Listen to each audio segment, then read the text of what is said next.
In last class, actually we have started the chapter concept of aggregate demand and aggregate supply and its components. तो first topic is aggregate demand. वो last class में हम लोगों ने discussion किया था. क्या क्या था उसका एक रिकैप करते हैं कि aggregate demand is the sum total of expenditure that the people plan to incur on the purchase of goods and services produced in the economy during the period of an accounting year corresponding to the different levels of income. मतलब aggregate demand जो है आने वाले साल का प्लानेड है, ध्यान दीजिएगा, ये पास्ट का नहीं है. आने वाले साल का एक अकाउंटिंग ईयर का, फाइनेंशियल ईयर का, जो हमारे देश में 1 अप्रैल से 31 मार्च होता है, उस आने वाले साल का अलग अलग लेवल्स ऑफ इनकम में डिफरेंट लेवल्स ऑफ इनकम हम लोग पहले पढ़ चुके थे कि एग्रीगेट डिमांड को हम लोग इन टर्म्स ऑफ प्राइस और इन टर्म्स ऑफ इनकम दो तरह से समझ सकते हैं. बट हमारे सिलेबस का जो हिस्सा है वो इन टर्म्स ऑफ इनकम है, इसलिए हम लोग सिर्फ यहाँ इनकम से लेकर के ही स्टडी कर रहे हैं. तो क्या हम लोग पढ़े थे कि एग्रीगेट डिमांड क्या है, आने वाले साल का फाइनेंशियल ईयर का प्रोजेक्टेड प्लानेड एस्टिमेशन है कि अगर जनता के पास डिफरेंट लेवल्स ऑफ इनकम होंगे तो क्या टोटल एक्सपेंडिचर्स उनका होगा, प्लानेड एक्सपेंडिचर्स होगा on different goods and services. उसका एक एस्टिमेटेड डेटा है एग्रीगेट डिमांड. नाउ तो यानी एग्रीगेट डिमांड में दो चीज़ें होगी. एक होगी income, there will be income that will be denoted by Y, and the other thing will be aggregate demand, the total expenditure on goods and services by all the resident of that country, that economy. तो चलिए यहाँ लिख रहा since AD, अभी हम लोग समझेंगे behaviour of AD and AD schedule. Schedule मतलब होता है जिसमें दो चीज़ें हों, एक्स और वाई, उसमें उसका क्वांटिटेटिव डिटेल्स होता है, चाहे वो मॉनेटरी टर्म्स में हो या जिस किसी टर्म्स में हो, तो उसमें दो चीज़ रहेंगे प्रेजेंट. जैसे आप याद करो क्लास 11 में प्राइस ऑफ प्रोडक्ट और कॉरस्पॉन्डिंग डिमांड, दो चीज़ें होती थी, उसको हम लोग डिमांड शेड्यूल कहते थे. यहाँ चूँकि पूरे देश का है कि अलग अलग लेवल्स ऑफ इनकम में लोगों का क्या डिमांड होता है, इसलिए ये एग्रीगेट डिमांड शेड्यूल कहलाया. तो since AD is measured in terms of aggregate expenditure on the purchase of goods and service in the economy, क्योंकि एग्रीगेट डिमांड जो है वो आने वाले साल का, फ्यूचर का एक प्लानेड एग्रीगेट एक्सपेंडिचर्स है on different goods and services in the economy, पूरी अर्थव्यवस्था में. बिहेवियर ऑफ एडी, जो एग्रीगेट डिमांड का जो स्वभाव होगा, लक्षण होगा, is studied in terms of the behaviour of aggregate expenditure at different levels of income. हम लोग यहाँ देखेंगे कि जो एग्रीगेट एक्सपेंडिचर्स है, अगर जनता का इनकम का लेवल अलग अलग हो, डिफरेंट हो, इनकम 0 भी हो सकता है, इनकम 30 भी हो सकता है, इनकम 50 भी हो सकता है, इनकम 1000 भी हो सकता है, जो अलग अलग लेवल्स ऑफ इनकम होता है, तो उस हिसाब से इकोनॉमी में टोटल एग्रीगेट एक्सपेंडिचर्स क्या होगा, उसका एक एस्टिमेशंस हम लोग एडी शेड्यूल में बना सकते हैं.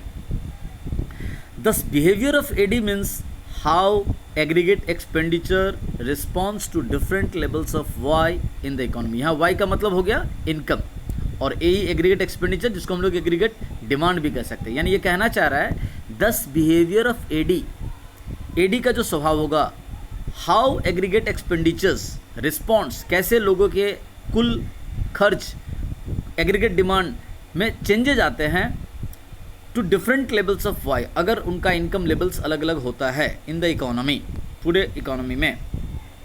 This is expressed by way of a schedule, उसको हम लोग एक टेबुलर शेड्यूल में दिखला सकते हैं, नोन एज एडी शेड्यूल. उसी को अगर हम लोग टेबुलर प्रेजेंटेशन कर दें तो वो एडी शेड्यूल कह ले. देखिए इस टेबल में ज़रा देखते हैं क्या है. अब देखिए लेफ्ट साइड में है इसका वाई और राइट साइड में है एडी. वाई मीन्स हो गया income, different levels of income, और एडी और ए का मतलब हो गया फ्यूचर प्लानेट एग्रीगेट डिमांड और aggregate expenditures of all the individuals of that of an economy during a particular financial year.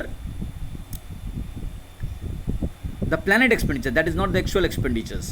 ऐसा नहीं कि उन्होंने खर्चा कर दिया, खर्चा करेंगे ऐसा बोल के स्टडी करते हैं. जैसे लेटस देखिए इधर, when the income is 0, still the aggregate demand or planned expenditures of the people is 30. आप बोलोगे ऐसा कैसे संभव है कि लोग इनकम 0 हो और फिर भी लोग 30 रुपीज़ खर्चा कर रहे हैं? तो क्या आपके घर का इनकम अगर 0 हो तो क्या आप घर में खाना नहीं खाएंगे?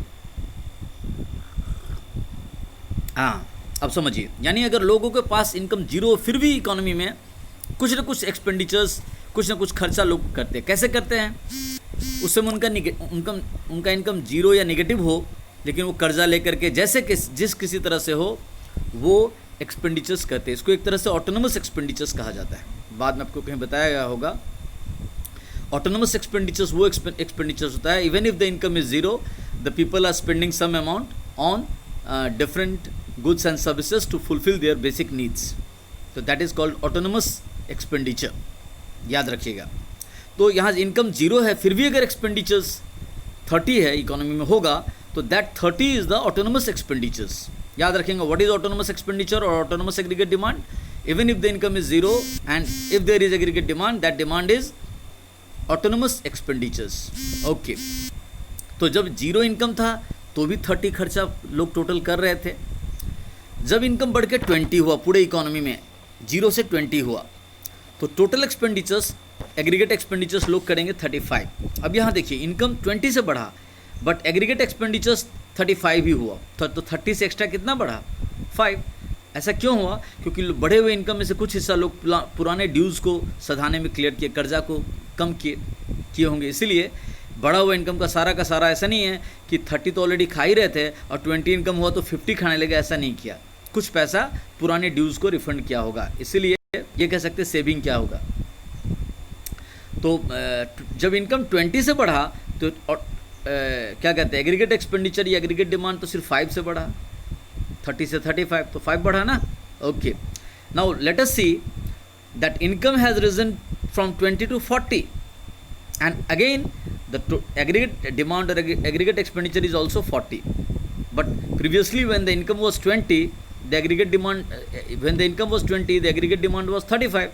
that means what, इधर इनकम 20 से बढ़ा, 20 से 40 यानी 20 बढ़ा, उधर एग्रीगेट डिमांड 35 से 40 हुआ यानी 5 ही बढ़ा। अगेन वही बात कि लोग जो इनकम 40 से बढ़ा तो इनकम अपना 5 से ही बढ़ा है, क्योंकि बढ़े हुए इनकम में से बहुत सारा पुराने ड्यूज़ क्लियर करने में ठीक किए होंगे। अच्छा, फिर आगे दिख रहा है कि इकोनॉमी में 60 हो गया लोगों का इनकम बढ़ के 40 से 60, तो 20 से अगेन इनकम बढ़ा है। बट व्हाट इज़ हैपनिंग, जो ऑटोनमस एक्सपेंडिचर्स, सॉरी जो एग्रीगेट डिमांड है लोगों का वो 40 से 45 हुआ, यानी 5 से सिर्फ बढ़ा। तो 60 टोटल इनकम बट एक्सपेंडिचर्स 45, यानी लोग 15 रुपये सेविंग कर पा रहे हैं, ये कह सकते हैं। क्योंकि देखिए एग्रीगेट इनकम हमारा, टोटल इनकम हमारी इकोनॉमी का 60 था, बट अभी एग्रीगेट एक्सपेंडिचर्स अगर हम लोग 45 ही करते हैं यानी 15 रुपीज़ हमारा सेविंग हुआ, अगर 60-45 को कंपेयर करते हैं तो। आगे when the aggregate demand aggregate total income of the economy has risen to 80 from 60 to 80, 60 से बढ़ करके अगर टोटल इनकम 80 हो गया, इधर टोटल एक्सपेंडिचर्स 45 से 50 हुआ, यानी एग्रीगेट डिमांड सिर्फ 5 से बढ़ा। तो 80 से 50, जब 80 इनकम है तब एक्सपेंडिचर से हमारा 50, यानी हमारा 30 रुपीज़ सेविंग हो रहा। 100 रुपीज़ हमारा इनकम हो गया, 100 रुपीज़ हमारा इनकम हो गया बढ़ के, 20 से बढ़ा इनकम, लेकिन हमारा एग्रीगेट एक्सपेंडिचर्स 50 से 55 ही हुआ, यानी 5 से बढ़ा। तो हमारा सेविंग एक तरह से कह सकते हैं वो 45 का हो रहा है, क्योंकि 100 इनकम है और 55 हमारा एग्रीगेट डिमांड है, तो 45 सेविंग होगा। बाद में पढ़ेंगे कि सेविंग का कुछ हिस्सा इन्वेस्टमेंट भी होगा। फिर इनकम बढ़ के हो गया 100 से 120, and then we have the aggregate demand और planned expenditures, aggregate expenditures has risen to 60 from 55, 55 से 60 हो गया, यानी 5 से बढ़ा। तो 120 हमारा इनकम हो रहा, और एग्रीगेट एक्सपेंडिचर्स अगर हम 60 कर रहे हैं यानी 60 रुपीज़ हम सेविंग कर रहे हैं। तो ये जो टेबुलर प्रेजेंटेशन हम किए, डिफरेंट लेवल्स ऑफ इनकम और different levels of aggregate expenditure और aggregate demand corresponding to that income, अलग अलग इनकम का स्तर और उस इनकम के हिसाब से लोगों का एग्रीगेट एक्सपेंडिचर्स क्या होगा, एग्रीगेट डिमांड क्या होगा, उसका हम लोगों ने टेबुलर प्रेजेंटेशन किया। This tabular presentation is called AD schedule, aggregate demand schedule. तो ये एग्रीगेट डिमांड शेड्यूल समझ में आ गया होगा, और वो बात भी समझ में आ गई होगी कि जब इनकम जीरो था तब भी कुछ ना कुछ एक्सपेंडिचर्स हो रहा है, एग्रीगेट डिमांड हो रहा है, उसको ऑटोनमस एक्सपेंडिचर्स कहते हैं। देखिए नीचे में क्या दिया हुआ है, there is always some minimum level of expenditure in the economy even when y is equal to 0, यानी इकोनॉमी में कुछ ना कुछ खर्चा जरूर होगा भले ही आमदनी जीरो हो. Here AD is equal to 30 when y is equal to 0. The reason is simple, you must incur some expenditures to buy goods for your survival even when your income is zero, absolutely zero. देखिए वही बात बताया कि भले ही आपका income zero हो, आपको अपने आप को बचा के रखने के लिए कुछ ना कुछ खर्चा आपको करना ही पड़ेगा. अब वो खर्चा कर्जा लेके कर रहे हो, उधारी लेके कर रहे हैं, that is other problem, but आपको कुछ ना कुछ एक्सपेंडिचर्स करना ही पड़ता है even when your income is zero. अच्छा, AD increases as Y increases. हम लोग क्या देख रहे हैं, उसके स्वभाव से कि जैसे जैसे इनकम बढ़ रहा है, Y माने इनकम बढ़ा, उसी तरह से एग्रीगेट डिमांड भी बढ़ा. दस AD is positively related to Y, यानी AD जैसे जैसे इनकम बढ़ रहा है एग्रीगेट डिमांड भी बढ़ रहा है, यानी एग्रीगेट डिमांड और इनकम में पॉजिटिव रिलेशनशिप है, डायरेक्ट रिलेशनशिप है. आप लोग क्लास 9-10 में पढ़े होंगे, 8-9-10 में मैथमेटिक्स में एक होता है variation, direct variation, inverse variation. तो यहाँ डायरेक्ट वेरिएशन हो गया, डायरेक्ट रिलेशनशिप हो गया, पॉजिटिव रिलेशनशिप हो गया इनकम और एग्रीगेट डिमांड में. फिर यहाँ क्या एक्सप्लेन कर रहा आगे कि after a certain level of Y is reached, जब आमदनी बढ़ी धीरे धीरे, AD lags behind Y. Aggregate demand जिस अनुपात में इनकम बढ़ रहा है उस हिसाब से एग्रीगेट डिमांड नहीं बढ़ रहा, वो पीछे छूट जाता है. दस when Y is 60 AD is 45, when Y is 80 AD is 50. This happens because at higher levels of Y, people start saving a part of their income. वही बात बता रहा है कि जैसे जैसे लोग आमदनी बढ़ती है तो लोग कुछ पैसा सेविंग करना शुरू करते हैं. तो ये थोड़ा ऑडियो वीडियो लंबा हो गया, 12 मिनट के करीब हो गया, इसको ख़त्म करते हैं. इसमें मैंने आपको समझाया कि डिमांड और AD शेड्यूल क्या होता है और उसको अगर उसके इनकम के साथ क्या रिलेशनशिप है, ये हम लोगों ने समझा. आप इसको जो पहले मैंने इसका फ़ोटो भी भेजा था उसको भी पढ़िए, समझिए, और ये मैं समझाया यहाँ तक समझिए. AD कर्व को अलग से मैं समझाता हूँ दूसरे वीडियो में, नहीं तो काफ़ी लंबा हो जाएगा. Thank you.